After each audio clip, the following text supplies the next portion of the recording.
Ahmedabad municipal corporation દ્વારા મહિલા સશક્તિકરણની દિશામાં એક મોટો નિર્ણય લેવાયો છે। એએમસી સ્ટેન્ડિંગ કમિટીની મળેલી મહત્વની બેઠકમાં કુલ 54 કામો રૂપિયા 216 કરોડના ખર્ચે મંજૂરી અપાઈ હતી, જેમાં તળાવો, ડ્રેનેજ, સ્લમ વોટર અને બ્રિજોમાં બેરીકોના કામોને મંજૂરી આપવામાં આવી હતી। ખાસ કરીને આ બેઠકમાં ભરતી મુદ્દે વિચારણા કરવામાં આવી હતી। હવે પછીની તમામ નવી ભરતીઓમાં મહિલાઓ માટે 33% અનામત રાખવાનો નિર્ણય લેવાયો છે।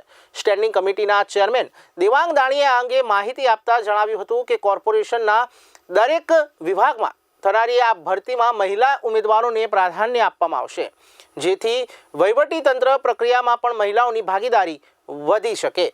જો કે બીજી તરફ પૂર્વ અમદાવાદના મહત્વના પ્રોજેક્ટ એવા ખારીકટ કેનાલના ડેવલપમેન્ટ અંગે પણ સારા સમાચાર સામે આવ્યા। ખારીકટ કેનાલ રીડેવલપમેન્ટ પ્રોજેક્ટના પ્રથમ ફેઝનું કામ હવે પૂર્ણતાના આરે છે। આ કામગીરીની સફળતાની ઉજવણી કરવા અનેક લોકો સમક્ષ પ્રોજેક્ટની ભવ્યતા રજૂ કરવા માટે એએમસી દ્વારા ફેબ્રુઆરીના અંતમાં એક ભવ્ય રોડ શોનું આયોજન કરાશે।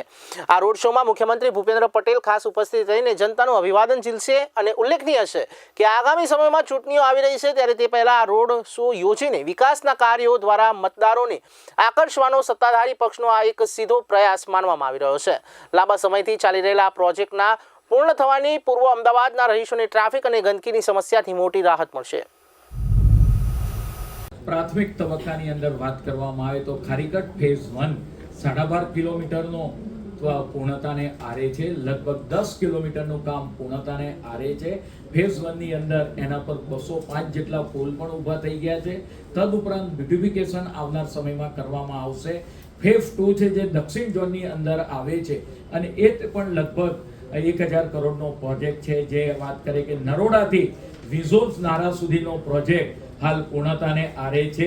આવનાર ટૂંક સમયમાં ફેબ્રુઆરીના એન્ડમાં આપણે વાત કરીએ કે ખારીકટ ફેઝ 1 પર રોડ શો અને ફેઝ 2 એનું ખાતમુહૂર્ત માનનીય મુખ્યમંત્રી શ્રીના હસ્તે કરવામાં આવશે। જે રીતે મહાનગરની અંદર ટ્રાફિકની સમસ્યા વધતી જાય છે, તેના માટે મહાનગરપાલિકા ટ્રાફિક પોલીસ જોડે સંકલન કરી ટ્રાફિક પોલીસ તરફથી જે અભિપ્રાય આવ્યા હતા કે 85 જેટલા લેફ્ટન ખોલવા માટેના, તેમાંથી લગભગ 55 જેટલા લેફ્ટન એ ખોલવામાં આવ્યા છે, જેની તદુપરાંત 21ની પ્રક્રિયા હાલમાં ચાલુ છે।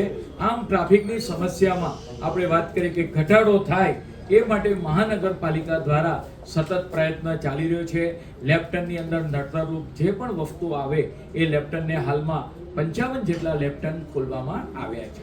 મહાનગરપાલિકાની અંદર આવનાર સમયમાં જે પણ ભરતી કરવામાં આવશે એમાં 33% મહિલા અનામતની જોગવાઈ કરવામાં આવી છે। પરિણામે જે પણ એડવર્ટાઇઝ ફરે એમાં મહિલાઓને પ્રાધાન્ય મળે એટલા માટે આજની સ્ટેન્ડિંગ કમિટીની અંદર મહિલા અનામતને 33% આપવાના કામને મંજૂરી આપવામાં આવી છે। સામાન્ય રીતે જે કોઈ પણ એજન્સી કામ લેતી હોય એ સમય મર્યાદાની અંદર કામ કરે તે ખૂબ જ જરૂરી છે। જે પણ એજન્સી કામ લે પરંતુ બીજા ઝોનની અંદર એનું કામ ખૂબ જ ધીમી ગતિએ, મંથર ગતિએ ચાલતું હોય તો એ બીજા કામ લે એના પર પણ અસર પડતી હોય છે અને કામો ડીલે ચાલે। પરિણામે ફર્સ્ટ સંકેતના ભાગરૂપે કામ સમય મર્યાદાની અંદર પૂરા થાય એ માટે એ કામ ઉપર બ્રેક મારવામાં આવી છે, જેથી તરત જ દરેક જણને એક મેસેજ પણ મળે કે ભાઈ કોર્પોરેશનના કોઈ પણ કામ હોય એ ક્વોલિટી વાળા કરવા પડે અને સમય મર્યાદાની અંદર કરવા પડે, જેથી નગરજનોને એની કોઈ પણ જાતની તકલીફ પડે નહીં।